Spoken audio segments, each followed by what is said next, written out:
The truth behind the false allegations by the National Green Tribunal Expert Committee Against Art of Living. The World Culture Festival was held on the banks of the River Yamuna on the 11th, 12th, 13th of March 2016. The expert committee set up by the National Green Tribunal, or NGT, has submitted two reports that contain their claims of alleged damage to the Yamuna floodplain due to the event. These reports are the preliminary report and the final report. Both reports contain highly questionable reasoning and are full of unscientific claims. If we go through all of them, this video would be longer than that movie Lagan. So, to keep this video short and sweet, here are some of their greatest hits. Number 1. Alleging that the Art of Living needed permission from the NGT before holding the World Culture Festival on the Yamuna floodplains. This is the area on the floodplain where the event was held. The expert committee alleges we needed prior permission from the NGT to hold the event on the floodplain. The entire site belongs to the Delhi Development Authority, or the DDA, who gave us permission to go ahead with the event. Nowhere in the permission letter given by the DDA does it say that prior permission from the NGT is required. You may pause the video here and read through it yourself. Moreover, the NGT is a court, a tribunal, not a government agency like the DDA or the MEFCC that give out permissions. In addition to taking permission from the DDA, we took permission from the Ministry of Environment, Forest and Climate Change, the Delhi Pollution Control Committee, the Uttar Pradesh Irrigation Committee, the Delhi Disaster Management Authority, the Irrigation and Flood Control Department of Delhi, just to name a few.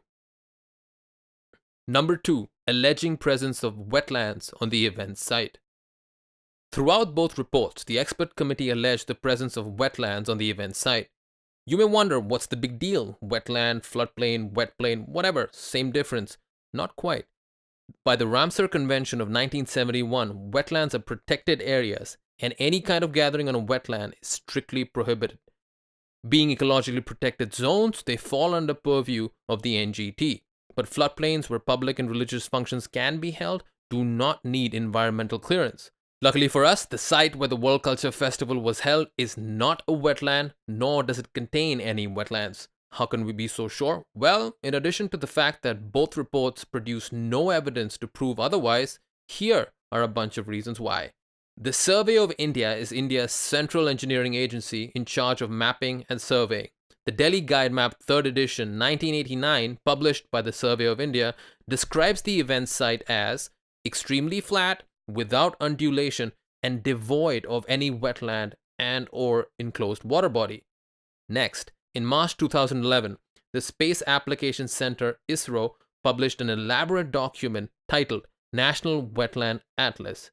Flip over to the section in Chapter 8, which elaborately covers and lists 399 wetlands in Delhi, but has not identified even a single wetland on the event site. Even the small water bodies just outside the event site have been described as man-made. Satellite images available on Google Earth clearly show that the event site never had any wetlands at all, but rather this area was under agricultural use since at least 22nd December 2000, which is as far back as you can go in Google Earth. Lastly, the event site allotted to the Art of Living belonged to the village Kilokri. There were crops, harvested farmlands on the entire site. To get the farmland free from various farming activity, the Art of Living had to pay to various farmers compensations against the standing crops, early harvesting, and not farming during the month leading up to the event. However, a few farmers refused to take the compensation and continued farming on the basis of this petition issued by the Delhi High Court. No activity was done on those farms, and the petition further establishes that the event site is agricultural land, even in the eyes of the Delhi High Court. So, it's pretty clear the World Culture Festival site is not a wetland, not a wet plain, but rather a floodplain that's been turned into a farmland. Number 3. Alleging complete destruction of all vegetation on the floodplain. Throughout their reports, the expert committee make various absurd claims like the event site is completely devoid of any vegetation and that no plant cover was visible anywhere. Now, we just established this area was a farmland. So the only vegetation that was present here, apart from some trees, were bangan, bhindi, and cauliflower. And you know what actually is devoid of vegetation? This is. It's called a desert. And even it's not devoid of vegetation. If you think devoid is a strong word, they go on to claim that all the vegetation on the site is completely destroyed, not simply damaged. They try to make it sound like we did this, and the site looks like this, when in reality, the site looks like this. That too, a few weeks after the event. And just to make sure not a single tree was cut, the number of trees before the event and right after the event were counted using high-res satellite images, and the numbers were exactly the same. On top of that, they claim that the floodplain lost all its natural vegetation because of an event which took place on 25 hectare out of the 9,300 hectare total area of the floodplain. Just to put that into perspective, this is the area of the event site, and this is the total area of the floodplain. The report even mentions that water hyacinth was removed and destroyed. Water hyacinth is found here in water. The event was held here on land. So why would we remove it? Furthermore, one of the expert committee members, Professor Brijgopal, wrote this book. If you flip over to page 43 in the chapter titled Introduction of Invasive Alien Species, Professor Gopal goes ahead and classifies water hyacinth as a weed and says it's an invasive species that are an important threat to wetlands. Even the Indian government pays crores a year to remove them from our rivers. So it seems pretty head-scratching that Professor Brijgopal and the expert committee would be concerned by the removal of water hyacinth.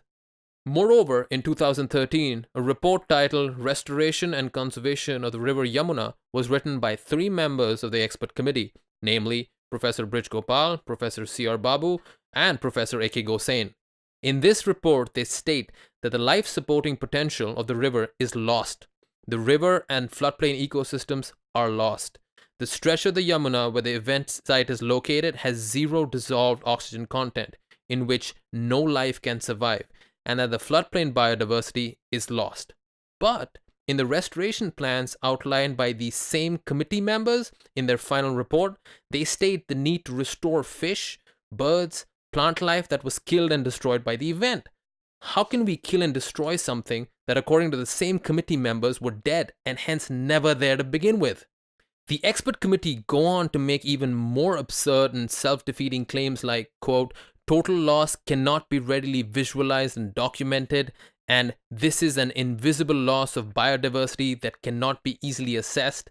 It seems very suspiciously convenient that all the biodiversity that's been lost or damaged is either invisible or can't be visualized nor documented.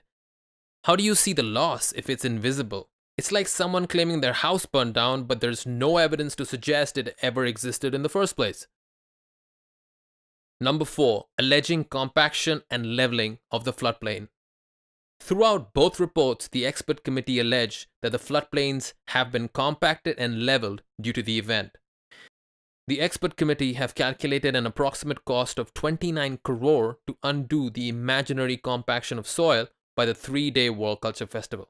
Why imaginary? Well, because the floodplain soil where the event was held is sandy, and sandy soil cannot be compacted. And here's why. It's a well-established fact that the soil type of North Indian floodplains is characterized as 95% sand. One of the expert committee members, Professor A.K. Gosain, authored this, a case study on the Yamuna where he characterizes the floodplain soil as sandy. Moreover, remember this, the study on the Yamuna by the 3 expert committee members? Go on over to page 20 of the report where the soil type of the Yamuna is described as sand with gravel. So pretty much the expert committee members themselves claim that the soil in the floodplain is classified as sandy. Now why can't sand be compacted, you ask? Stay with us, this is going to get a little sciencey. According to the textbooks of soil mechanics by Professor V.N.S. Murthy, the pressure-void ratio curves for sand show that over 90% of compaction of loose sand takes place in less than 2 minutes after it's been deposited, which implies that the compaction of sand at the event site took place decades before the event due to farming, construction of roads, flyovers, etc., forming what we call dense sand, which is now present at the event site. Looking at the same curves for dense sand, we find that even enormous amounts of pressure causes negligible amount of compaction. Moreover, to compact a 25-hectare area of land, you'll need not just one, but an army of vibrating rollers. Now, an average human being weighs around 62 kilos. A single large roller weighs around 25,000 kilos and is around 2 meters wide. For human beings to exert the same weight as a roller on a comparable area of the ground, you'll have to line up 4 people shoulder to shoulder and then proceed to stack 396 people of the same weight on their heads. Now, we know for a fact that not a single roller was operating on the event site, and we are certain that teams of 4 people weren't running around the event site carrying 396 people on their heads. So it's highly unlikely that a 3-day cultural event led to compaction of the floodplain. Coming to the World Culture Festival stage, it was the world's first and only floating stage. Most large structures of comparable size would require a solid foundation of concrete pillars that originate at a considerable depth below ground. Building such a stage would have heavily damaged the Yamuna floodplain. Instead of distributing the load across a few large concrete pillars, our stage was built with thin scaffolding rods reinforced in a lattice-like structure. The foundation of the stage consisted of thousands of such scaffolding rods spread across the 7.5-acre area of the stage. Each one of these rods in the foundation rested on a 1 foot by 1 foot raft footing, further reducing the weight per unit area. The principles of physics that allow a yogi to lay on a bed of nails without getting impaled, or a balloon that bursts with the prick of a single needle but remains intact despite being pushed down against several such needles, are the same principles that allowed our stage to leave the ground undamaged despite being so large and holding so much weight. Finally, the only court-permissible test to determine compaction is the California Bearing Ratio Test, or CBR test. It involves taking soil samples before and after a specified date and then applying the test. Since the expert committee did not collect any soil samples in order to arrive at a factual conclusion, we requested permission from the NGT to voluntarily conduct the CBR test at the event site. The application was disposed of without granting permission. If this permission had been granted, the facts would have emerged conclusively, further resolving the issue. Number 5. Bias in the expert committee reports. In their reports, the expert committee have relied upon a singular satellite image before the event as opposed to a larger sample size covering pre-monsoon and post-monsoon images for 15 to 20 years despite its availability to the public via Google Earth. The satellite image dated 5th September 2015 was taken during peak monsoon season in Delhi. By comparing it to a midsummer picture from March 2016, after the event, the expert committee tried to attribute the negative effect of lack of rain to the event. This is what we call clear selection bias of the sample satellite imagery. Now, we're going to demonstrate how we can make selection bias work to our advantage. Compare the image on top, a pre-monsoon image from January 2008, with the image on the bottom, a post-monsoon, post-event image from September 2016. Paints a totally different picture, doesn't it? Comparing these two pictures, we could claim that the World Culture Festival helped magically rejuvenate the entire floodplain.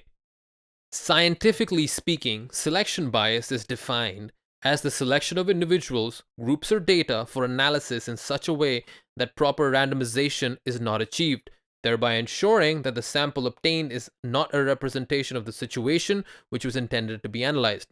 That definition might have left you a little confused. Think of it this way. Imagine there is someone who strongly believes that the sun doesn't exist and concludes it's a true statement because the one time he looked up at the sky to check if the sun was there or not, it happened to be night. That is what we call selection bias, specifically selecting data to support one's claim and ignoring data that doesn't. Legally, just the selection bias of the satellite images invalidates the expert committee report in its entirety. The committee is not just biased in their selection of data, but also in their outlook of the entire case. Throughout the preliminary and final reports, the expert committee submit that they are unable to assess the cost of the alleged damage, but they were somehow magically able to come up with a compensation amount of 120 crore for the damage, that too with a self-admitted singular visit to the event site where a visual assessment was made. That's like going to a doctor who, after glancing in your general direction, hands you a list of ailments he assesses you suffer from and proceeds to slap you with a fat bill for your future treatment. How comfortable will you be with that assessment? Even the head of the expert committee, Mr. Shashi Shekhar, wrote in a letter to the NGT that the penalty of 120 crore was an inadvertent mistake which he did not endorse and that it was not based on any scientific assessment. Furthermore, there was no scientific study or quantifiable data that was provided as evidence for the list of alleged damage. The expert committee, in its final report, went on to state that they are unable to differentiate between the activities required to restore the floodplain and the activities to undo the alleged damage due to the event. That's a very clever way of saying that they can't differentiate between the damage done to the floodplain before the event and the damage done by the event. They go on to support our implication later in the final report when they state that the damage done was due to past construction, farming, dumping of debris, and to some extent due to the event. What does some extent mean? A third, a fourth, half? Even some of the expert committee members were contesting the unscientific nature of the reports. This is evident in this email conversation between expert committee member Dr. Nitin K. Labeshwar and the other members. He states that, quote, some of these claims of damage and cost are still debatable and he may not fully agree. He goes on to say, quote, I feel it'll be better to discuss and reach a consensus on evidences and scientific logic. Number 6, going from ecological restoration to ecological rehabilitation of the floodplain. Throughout the first report, the expert committee members wrote about restoration of the alleged damage, and by the final report, they switched to using the word rehabilitation. Now you may ask, what's the big deal?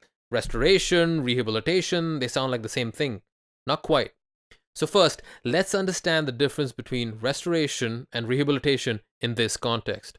Picture this. You need to go buy some groceries. You don't have any transportation, so you ask your neighbor if you can use his car. Now mind you, his car doesn't look like this. It looks more like this. Your neighbor agrees to lend you his car on the condition you restore it to the state you found it in. You say, no problem. You do your grocery shopping, you fill some fuel in the car, and you return it in the exact same condition you found it in. Now out of the blue, your neighbor flips the script on you. He no longer wants the car restored to when you took it. Instead, he wants the car rehabilitated. He wants you to fix it up and make it look like new. Now, why would the expert committee switch from restoration to rehabilitation? Simple. They can't prove any damage was done by the event and are hence unable to list to the court the restoration activities and their corresponding cost. But the show must go on and rehabilitation seemed like the only way out. In the final report, they go on to state that there are certain constraints to restoration of the event site, as it is not possible to assess the ecological status of the ecosystems at the site before the event, and also to determine the state of the ecosystem to which restoration has to be carried out. That's a clever way of saying they can't prove any damage took place, so the question of restoration is out the window. They go on to state again that they cannot assess the cost of damage because estimating the cost requires the preparation of a detailed project report that may take several months and financial resources to prepare. Of course, they don't want to make a detailed project report because with the lack of any scientific evidence to prove damage, all the report is going to do is to reveal the fact that no damage was done at all. To top it off, they state that in order to rehabilitate the floodplain, they want to build a biodiversity park, 2 large water bodies, 3-tier planting of vegetation, and establishing sewage treatment plants, among other things. A very noble endeavor, but let's put that in context. Essentially, the expert committee is saying that they cannot prove any damage, and as a consequence cannot assign a cost to restore the damage, because of which they switch from restoration to rehabilitation And in order to rehabilitate the site, they'd like to build this utopian biodiversity park and would like the Art of Living to pay for it. All because we held a 3-day cultural event that did no damage to the floodplain and after taking all the necessary permissions. But ladies and gentlemen, that's not all. The biggest kicker in this entire saga is the following. In order to build this dream park, the expert committee members submitted a budget with the final report that lists salaries for various experts to monitor and supervise construction. These salaries total up to 7 crore. They go on to state that the supervision and monitoring of this project will take close to 10 years and then proceed to volunteer themselves for the 7 crore job. Let that sink in for a second. After failing gloriously to prove and assign costs for the alleged damage, the expert committee, whose only job is to give an unbiased assessment, comes up with this grand utopian plan that has nothing to do with restoration, the cost of which includes salaries for experts to the tune of 7 crore, which the expert committee members asked to be paid to them. This goes beyond bias and can be called nothing else but corruption.